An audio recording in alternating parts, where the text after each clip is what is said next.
$500 a month. That's it. That's the number we're talking about today. Not $2,000 a month, not some aggressive savings rate that requires you to give up everything you enjoy. $500, about $125 per week, less than most people spend on dining out, subscriptions, and impulse purchases they don't remember making. Here's the question. If a 30-year-old started putting $500 every single month into a diversified investment account and never stopped, what would they actually have at 60? Most people guess wrong. They guess low because human beings are wired to think linearly about money. We add. We don't naturally visualize what compounding does over 3 decades to a consistent monthly contribution. Today, we're going to show you the actual numbers, not the idealized best case scenario, multiple realistic scenarios. And then we're going to go further because the numbers are only part of the story. The more important part is understanding why so many people who know this math still don't act on it. What is actually stopping people from doing something this simple, and what the version of your life looks like at 60, depending on the choice you make right now. Let's get into it. Section 1, the math, what $500 per month actually becomes. Let's start with the numbers because they need to be seen clearly before anything else can land. If you are 30 years old and you invest $500 every month for 30 years, consistently, without stopping, without withdrawing, here's what you accumulate by age 60. First, the amount you actually put in, $500 per month for 30 years, is $180,000 of your own money. That's the floor. That's the number without any growth at all, $180,000 in total contributions over 3 decades. Now let's look at what happens with investment returns. At a 7% average annual return, which is a conservative estimate for a diversified index fund portfolio over a 30-year period, accounting for inflation, your $180,000 in contributions grows to approximately $606,000 by age 60.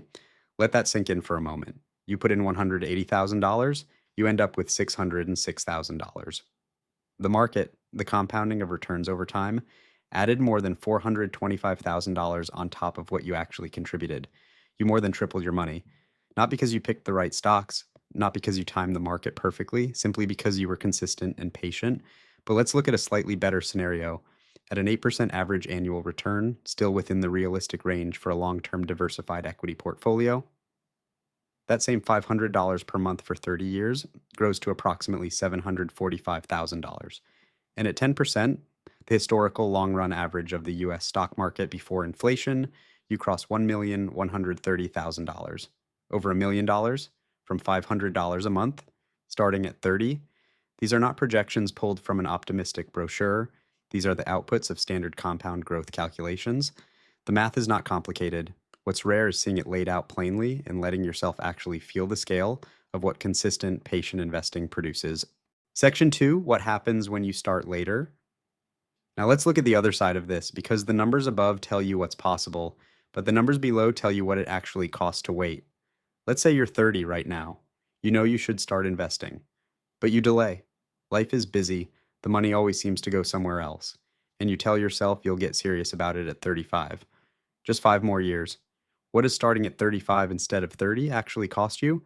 At the same $500 per month and the same 7% return, starting at 35 gives you 25 years of contributions instead of 30. By age 60, you accumulate approximately $405,000. You waited 5 years.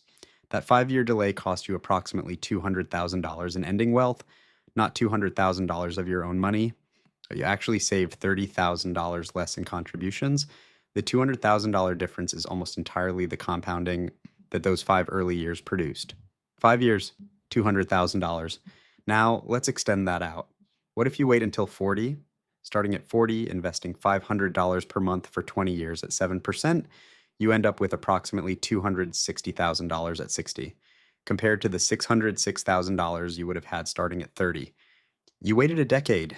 The difference is nearly $350,000, and you'll have put in $60,000 less of your own money. But the real cost is the compounding you never gave those early years the chance to do. This is why every legitimate financial framework emphasizes starting early above almost everything else. Not because the individual returns are dramatically different, because time is the variable that does the most work, and it's the only variable in this equation that you cannot buy back later. Section 3, the most counterintuitive compounding fact. Here's the number that tends to change how people think about this permanently. Let's say you're 30. You start investing $500 per month. You do this for exactly 10 years, from age 30 to age 40. Then you stop completely.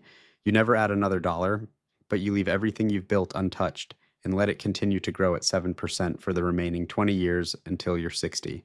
How much do you have at 60? After 10 years of $500 per month at 7%, you've accumulated roughly $87,000. You've invested $60,000 of your own money. Then you let that $87,000 sit untouched for 20 more years at 7%. At 60, it's grown to approximately $335,000. Now compare that to someone who starts at 40 and invests $500 every single month all the way to 60. 20 years of consistent contributions. They put in $120,000 of their own money, twice as much as the person who started at 30 and stopped at 40. At 60, after 20 years of $500 monthly contributions at 7%, they have approximately $260,000.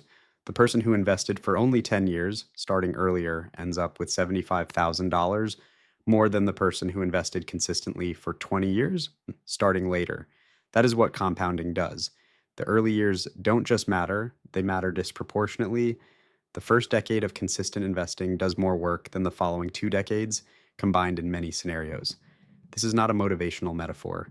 This is arithmetic, and it's the reason the decision you make in your 30s about consistent investing has consequences that extend far beyond the dollars you actually put in. Section 4, the real life at 60, 2 versions. Numbers are powerful, but let's make them human, because this isn't really about account balances, it's about what 2 different lives actually look like at 60. Version 1, you start the $500 monthly investment at 30. You keep it going, not perfectly, but consistently. Some months it's tight, some months you think about stopping. But you don't. The account grows, and most of the time you barely look at it. 30 years pass. At 60, you have somewhere between $600,000 and $750,000 in your investment account, in addition to whatever you've accumulated in a 401k, Social Security benefits, home equity, or other assets. You're not wealthy in the way a small number of people are wealthy, but you have options, real options. You can retire, you can work part-time without financial panic, you can take care of a health situation without draining everything you've built. You can help your kids or grandkids in meaningful ways. You can make decisions from a position of relative security rather than desperation. You're not dependent entirely on a fixed income. You are not one emergency away from financial crisis. You built something that gives you latitude, and it cost you $500 a month starting at 30. Version 2. At 30, the $500 goes somewhere else. It always does. The car, the lifestyle upgrade, the emergency, the I'll start next month, that becomes next year, and then next decade. At 40, you mean to get serious? By 45, the window for dramatic compounding has mostly closed. The math still works. Investing at 45 still builds something, but it builds far less than it would have built with 15 more years of runway. At 60, you're looking at a smaller number, a number that doesn't give you options the way the other version does. You may need to keep working when you'd rather not. You may face medical costs without adequate reserves. The decisions that felt small at 30 have become the defining structure of your 60-year-old life, not because of one dramatic mistake, but because of 1,000 small deferrals, each of which felt temporary in the moment. Both of these people had $500 a month available at 30. The difference between them is not income, it's decision and time. Section 5, why people who know this still don't do it. Here's the part that behavioral economics makes fascinating and frustrating at the same time. The math we just walked through is not secret. It's not complicated. A basic compound interest calculator produces it in 30 seconds. Anyone with a smartphone can run these numbers right now. And yet the majority of people in their 30s are not consistently investing $500 per month. Not even close. Why? The first reason is present bias. This is one of the most consistent findings in behavioral finance. Human beings systematically prefer concrete, immediate benefits over future ones. Even when the future benefit is dramatically larger, $500 available right now feels real. The $600,000 that $500 per month produces over 30 years feels abstract. One is tangible, one is a projection, and the brain gives significantly more weight to the tangible. This is not irrational in the evolutionary sense. Our ancestors were not optimizing for 30-year wealth accumulation. They were optimizing for survival in the near term. The brain that got us here is not built for compound interest. It's built for immediate resource acquisition. And that wiring is still running inside every one of us when we sit down to decide what to do with $500 this month. The second reason is complexity avoidance, or investing feels complicated to people who haven't done it. Where do you open the account? Which funds do you choose? What if you pick the wrong thing? What if the market crashes right after you start? These questions create friction, and friction kills action. People don't fail to invest because they can't be bothered. They fail because the path from "I should do this" to "I am doing this" involves enough ambiguity that the default is to wait until they know more. The uncomfortable truth is that waiting until you know more is itself a decision with enormous financial consequences. The third reason is lifestyle lock in. By your mid 30s, your expenses are largely committed: mortgage or rent, car, insurance, childcare in many cases. The monthly financial structure is full. Finding $500 that isn't already spoken for requires either increasing income or consciously redirecting spending, and both of those require effort and intention. Most people wait for $500 to be left over at the end of the month. It almost never is. The people who invest consistently don't find the money at the end. They move it at the beginning before the rest of the month claims it. Section 6: How to actually build the $500 habit. Let's get specific, because knowing the math and understanding the psychology is only useful if it leads to action. First, automate before anything else. The most reliable investing behavior is not disciplined, it's automated. Set up a recurring transfer from your paycheck or your checking account to an investment account on the same day your income arrives, before you see it, before the month claims it. If your employer offers a 401k with any form of contribution, start there. The 2026 contribution limit for a 401k is $23,500. You don't need to max it, but if you're not contributing at least enough to capture your employer match, if one exists, you are leaving guaranteed returns on the table. Employer matching is the closest thing to free money that exists in personal finance.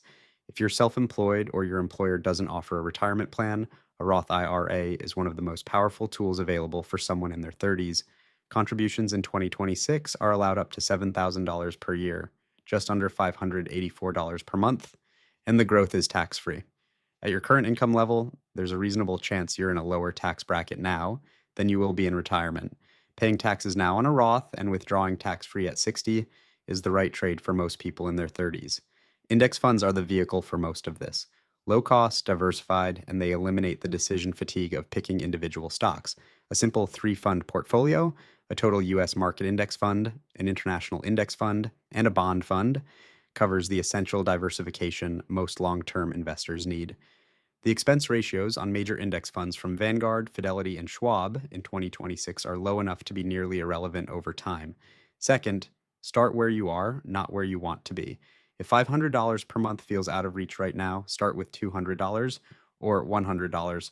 The habit and the account are worth more than the perfect number. Once the system exists and the automation is running, increasing the contribution is a single adjustment. It requires no new behavior, only a number change. Don't let the gap between where you are and where the math says you should be become the reason you don't start. Starting imperfectly is worth 10 times more than planning perfectly while doing nothing. Third, protect the investment from yourself. The second biggest enemy of long-term investing after not starting is stopping early. Market downturns are coming. They always have. They will be uncomfortable. The instinct in a significant market decline is to sell, to stop the bleeding, to protect what's left. That instinct, followed, turns paper losses into real ones and removes you from the recovery that follows every downturn in market history. The practical solution is emotional distance. Keep the account out of your daily view. Don't check it weekly. Don't have it as a notification on your phone. The less visible the account is on a day-to-day basis, the less material the emotions of any given week or month become. What you can't see clearly, you're less likely to touch. Section 7. What $500 a month is really buying you? Here's the frame that changes how people relate to this decision. Every $500 you invest at 30 is not $500 you're giving up today. It is future latitude you are purchasing.